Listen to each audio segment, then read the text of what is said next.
when I was about leaving for work. Wanatenzetu tusonge mbele zaidi. Sehemu inayofuata ndio hii hapa sasa. Kitu na kita Sisters Husband kutoka mitaa Home of the Family. Karibu sana, twende pamoja zaidi. Basi Jabali alikuwa akipiga story mbili tatu na wife. Anambia basi hamna shida, nafikiri tanikuta chumbani. Bibi anataka kuondoka, mara ghafla jamaa akamshika mkono. Anambia wife, amsogea huko. Njoo huko bwana. Ngoja ni misi. Anataka kumbusu bibi, akamwambia hebu tulia bwana. Tanikuta chumbani bwana. Bibie akamwacha mume pale, akaamua kusepa. Jamaa akabaki pale anakula chakula. Bibie akatangulia chumbani. Sijui hata ni mtu aina gani. Kila akitamani kupata busu kwa mkewe, bibie anamfukuza. Basi baadaye jamaa alikuja zake chumbani, kajiandaa vizuri, kajikoki vizuri, akawa ametulia kitandani pale anamsubiri mke. Lakini baada muda mfupi kweli mke naye huyo alikuja shava na dress zake. Tulale bwana. Shanga tulale. Baby, I miss you. Bwana usiku bwana, embu no. Lala bwana, kama unamaanisha nini sasa? Unamaanisha nini, unataka nilale? Kila siku nakuomba haki yangu ya msingi. Mimi nimekumisi bwana. Sogea bwana huko. Sogea. Hivi una tatizo gani? Akamwambia nahitaji mapumziko, nimechoka. Akamwambia mapumziko ya nini? Sasa tukao tunakaa tu hapa kama mtu na dada yake au? Eti. Tulia bwana. Akamwambia sikiliza, maisha ni mwangu mote. Sijaye kufurahiaga maisha kama haya. Umenisikia? Naomba tafadhali unipe nafasi yangu bana. Nipatie nafasi, siwezi kukuelewa. Wewe kila siku naambia nisikuguse, kila siku unasema umechoka, kila siku ndoa gani hii sasa? Akamwambia sikiliza, naomba uniache. Naomba uniache, nimekwambia hivi, naomba uniache. Usinipigie kelele. Akamwambia sikiliza Juliet. Unanikosea. Haki ya Mungu nakwambia unanikosea. Unataka mwafaka gani? Akamwambia sikiliza, siku nikiwa nipo free nikamwambia sasa subiri. Jamaa akachukua simu. Akamwambia napiga simu nyumbani kuambia kwamba unanitesa, si wiki ya pili sasa hivi unipi haki yangu. Akamwambia kwa hiyo ukipiga simu inakuaje? Subiri uone. Subiri. Huyu jamaa na sijui ni lastiboni, anataka kupiga simu kwa mama amwambie kwamba mke wake anamtesa, ampi haki yake ya msingi. Wife akamwambia sasa kama utaendelea kunifuruga na kitanda chako hicho hapo, kwa heri. Baby. Bibi katoka kweli kasepa. Hai. I don't mind. Siamini macho yangu. Anyway, yawe kabidi tu ajipumzishe, sasa atafanyaje? Bibi kasepa na kusepa. Kwa sababu ya ugomvi kadogo kanasababisha matatizo mengine ndani ya nyumba. Balaa tupu. Basi kesho yake bibie, baby fanya haraka bana. Okay. You're not fully dressed. Hivi Mungu wangu, umevaa nguo? Rafiki yake amekuja. Sema ndio. Shava. Rafiki yake amekuja kumtembelea. Wanatoka. What was that? Kwa hiyo hamna tatizo. Booster. Vipi lakini umemalizana na mume wako? Hiyo tofauti imeshamaliza. Anasema nimemnyima tena tendo la ndoa jana usiku. If I post myself hivi, kwa maana hiyo mpaka lini sasa? Manage the mission. Unajua, sikiliza. Unatakiwa utengeneze ya familia yako. Don't you have husband? Akamwambia naomba tafadhali usiwe mama unishauri, sawa Mimi nimeshaamua kufanya hivyo. Akamwambia sikiliza, hayo mambo yanafanywa na watoto wachanga. Kumnunia mwanaume ni kitu ambacho sio kizuri. Akamwambia lakini si ndoa yangu. Akamwambia ndio, lakini mimi nakushauri ndoa yako uiponye. Angalia lisije likatokea baya. Leo anakusikiliza kwa sababu bado kuna kale ka upendo kapo. Ukimwomba hela anakupa, ukimwomba chochote anakupa. Akamwambia sikiliza, hayo masuala ya kumnyima haki ya ndoa mume wangu ni ya kwangu mimi na yeye. Akamwambia sasa jifunze zaidi. Jifunze. Unanisikia? Kwa sababu hiyo ni mbaya. Takuja kuletea matatizo. Take me for granted. Mimi nakwambia. He knows he can't even trust. Jua kuna hivi vitoto vya 2000. Alafu siku akija akichukua simu kumpigia mama yako unafikiri itakuwaje? Thank you. Okay. Mimi naomba uniachie ndoa yangu. Mimi okay sawa. Haina shida. Educate me. Lakini na kukuelimisha, elimu ni bora kuliko madhara baadaye. Na kuelewesha. Mpe mume wako haki yake. Okay, sawa. Yes. Najua nini nachokifanya. Ndio. Nitajua nini nitakachokifanya. Najua nini nitakachompa. Najua wakati gani nitakaompa. Basi akamwambia sikiliza. Angalia mwanamke mpumbavu ivunja ndoa yake kwa mikono yake mwenyewe. Haya. Anyway, mimi nimezungumza. Pengine unaweza ukaniona mimi leo nazungumza vibaya. Kesho ukaona maneno yangu yalikuwa yana faida. Usije kasemekanika labda pengine rafiki nilikuwa natembea na wewe, nilikuwa nakushauri, lakini mimi nakushauri kila siku. Mpe mume wako, mpende mume wako, mpe nafasi mume wako. Since when? Haya, sawa. Actually need to be very, very careful. Uwe makini sana. Pregnant. Uwe makini. Hurry up. Okay, sawa bwana, fanya haraka tuondoke bwana. Fanya haraka tuondoke. Sasa wakati huku katoto kadogo kalikuwa kapo hapa kanafurahi, kanajishuti, kanajiposti nini na nini. Mdogo wake na bibie yupo ndani hapo anafurahi kweli kweli. Sasa shemeji nendo alikuwa anatoka bwana. Usiku jana kanyimwa, anatoka anamkuta shemeji yake yupo hapa, ndugu yangu nakwambia. Anafurahi, anajisnapshot, sijui anajinini kwa ajili ya kujiposti huko mitandaoni. Shemeji anafika pale anamkuta bibie yupo na furaha kweli kweli. Na leo ilikuwa ni siku yake ya birthday. Ambia jamani, shem, unajua leo ni siku gani? Unaona furaha sana.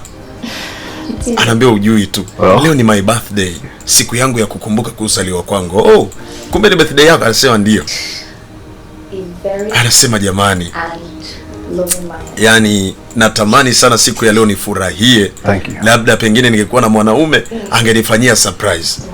Yani ningekuwa nimeolewa kama wewe ulivyomuoa dada yangu. Yani ningefurahia sana leo siku yangu ya kuzaliwa. Thank you. Ambe okay. Sawa. Asante. Hebu niambie. Leo kwenye birthday yangu unanipa zawadi gani? Well, anasema katika siku yako ya kuzaliwa leo. Zawadi nitakupigia simu. Right now. Ngoja niende ofisini kwanza. Baada ya hapo nitakununulia zawadi nzuri na nitakupa chochote unachokihitaji. Jamani, asante shemeji. Shemeji kaenda kamkumbatia. Basi hamna shida. Happy birthday to you. Okay, thank you Shem. Bwana we, leo ni siku ya kuzaliwa, kumbukumbu ya kuzaliwa kwa bibia. Kwa hiyo jamaa amemwahidi kwamba atamnunulia zawadi nzuri, lakini pia atampatia chochote anachokihitaji. Basi shemeji akaenda jikoni kwa ajili ya kumwandalia shemeji yake chakula cha asubuhi ili basi aelekee kazini.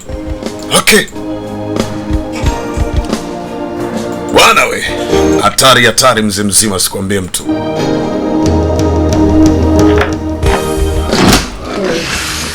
Basi hivyo ndivyo jinsi mambo yalivyokuwa.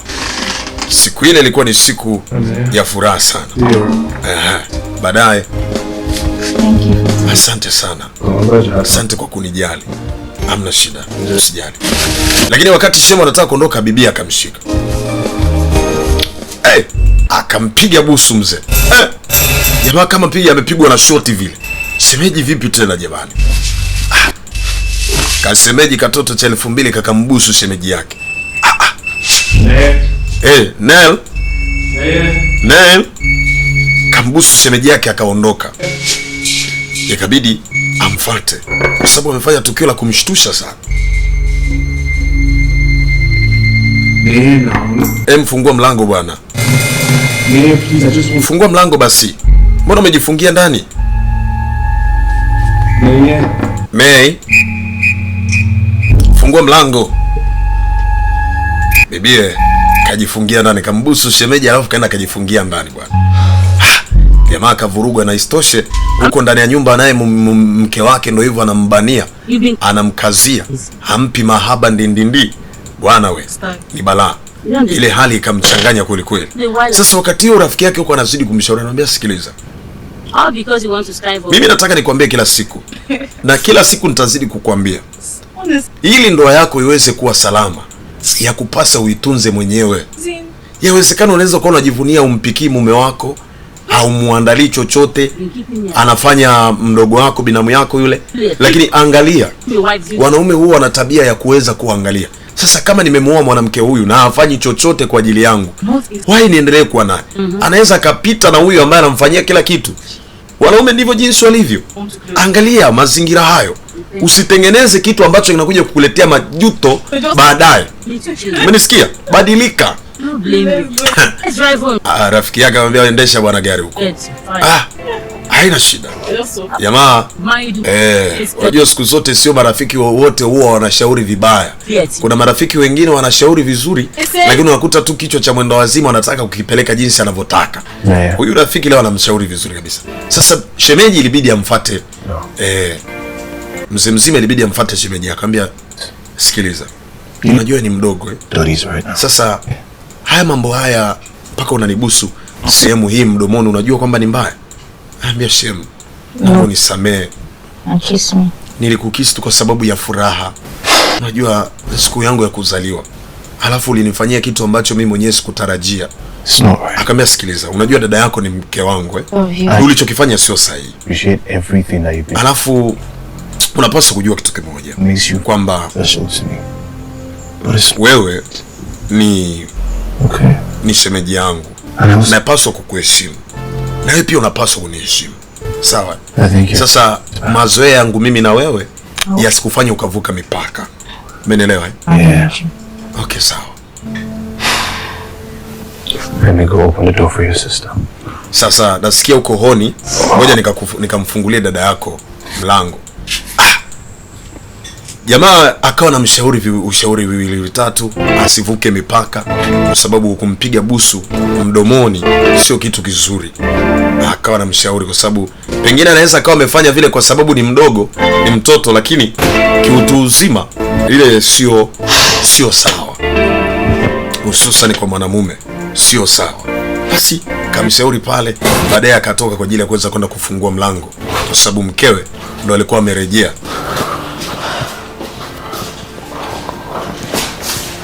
Hey baby. You're home. Hey jamani, nimegonga mlango muda mrefu sana. I was gonna come back. Vipi? Yeah, I didn't go to work. Mbona umewahi kurudi kazini? Nasema leo sijaenda kazini. Nilikuwa tu nyumbani leo. What's wrong with her? Ulikuwa nyumbani? Nasema ndio.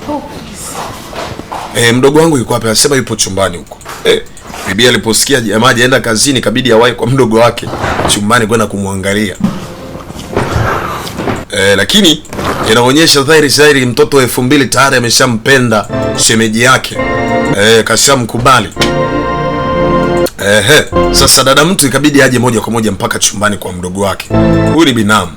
Anakuja kumwangalia sababu ameambiwa kwamba yupo chumbani. Ikabidi aje. Anamkuta mdogo wake amelala. Hey. May. Gucci. Jina la nyumbani anaitwa Gucci, lakini kwa sababu ni mtoto 2000 tayari ameshajipachika jina la Gucci. Amka bwana. Kabibia kanajifanya kama amelala. Basi dada mtu akamuandaa vizuri, akamfunika vizuri, kila kitu kiende vizuri kwa sababu ameshafanya kila kitu. Basi akaona ampumzishe tu. Akasaidia kuzima na AC pale ili baridi simpige. Lakini tayari mdogo mtu ashaanza kumpenda mume wa dada. Balaa tupu.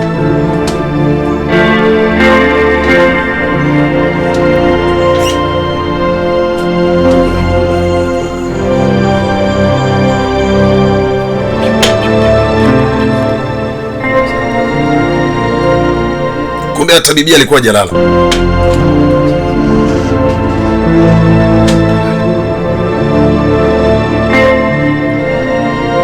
Aise, alipoondoka tu bibi naye akamka. What have you had to eat? Nothing. That means we have to go to the restaurant. Ambia sasa. Get something to eat. Unajua. Are you listening to yourself?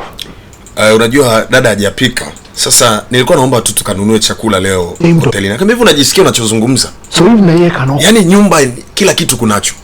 Kila kitu kipo. Alafu tukanunue chakula. Hai jamani. Baby nimechoka. Nimerudi kazini kama unavyoona. Mdogo wangu hajapika. Sasa tukanunue chakula tu tupiki tule. Hivi calm down mume. Akamwambia hivi, mimi nikanunue chakula cha kupika, cha kununua wakati chakula cha kupika kipo. No snacks. Siwezi kufanya hicho kitu. Siwezi kukubali. Kwani nimekuolea nini wewe? Imagine how nonsense. Come on. Sikiliza, siwezi kukubali hicho kitu. Ingia jikoni nipikie. Bibi amerudi kazini, hataki hata kusikia habari ya kupika. Ndo kwanza kakaa, kaendelea kuchati na dadeki. Walai, mambo ni mazito kweli kweli. Sasa baadaye alikuja kuzungumza rafiki yake. Anambia, sikiliza, masikio yake tayari yameshaziba huyo. Hawezi kukusikia. Actually, wewe ndio mume. Anapaswa aje aingie jikoni ya kupikia. Hata huyo mdogo wake anayekupikia, anakupa chakula na kutunza, haujamuoa yeye. Sasa alafu leo unataka kuniambia eti huyo mtu hajabadilika. Ameshakuzoea. Sasa nani amemuoa mwenzake? Anambia ni mimi mwenyewe, imeshaanza kunichosha. I'm tired. Nimechoka. I'm tired. This on a depression. Akamwambia itanifanya mpaka nitapata depression. Haki ya Mungu, nimechoka. I thought you guys are cool. Sikiliza, wewe ndo mume. Tatizo hili ukiendelea kulilea litakuja kuzaa shida kubwa zaidi. Haki ya Mungu, siamini Juliet yule mnyenyekevu eti leo ndo amekuja kuwa hatari kiasi hichi. Akamwambia, sikiliza, mimi nilikwambia mwanamke ukishamooa kuna mawili. Umpe nafasi ya kukaa nyumbani ya kuandalia kila kitu, hata ikiwezekana umlipe mshahara akiwa nyumbani, kuliko kumpa nafasi ya kufanya kazi. Hawa wanawake wakishaanza kufanya kazi wakaanza kupokea vimishahara, huwa anakuwa analeta manyondo. Anambia, yani nagundua sasa ule ushauri ambao ulikuwa unanipa sasa umeanza kufanya kazi. Nilimpa ruhusa mimi mwenyewe kwenda kufanya kazi. Mbali na kumpa ruhusa, pia nilishakataa kabisa maneno yako kwamba ananichiti. Sasa naanza kuona labda pengine amepata mtu huko nje ambaye ananichiti naye. Haiwezekani kunipikia hataki. Anaambia tukanunue chakula hotelini. Haiwezekani hata kuniandalia maji aniandalie. Haiwezekani akuniandalia chai yaandai. Chochote yafanye. Nafanyiwa tu na msaidizi yule. Akamwambia, sikiliza, mimi nakwambiaga kila siku, unaweza ukasijua rafiki yangu labda pengine ni mshauri mbaya, lakini mimi nakwambia kila siku, huyu mke unatakiwa umwangalie mapema. Akija kuwa Concord atakutesa. Alafu mwisho wa siku unajikuta unaanza kuchiti, unaanza kutembea na wanawake wengine. Hata isitoshe unakuja kushangaa unapita hata na shemeji yako huyo huyo. Kunywa pombe bwana, punguza stress. Kunywa pombe, punguza stress. Hakuna njia nyingine. Bwana we, mambo ni mazito kweli kweli ndugu yangu, nakwambia shughuli ni pevu kweli kweli, baba la baba, si mchezo.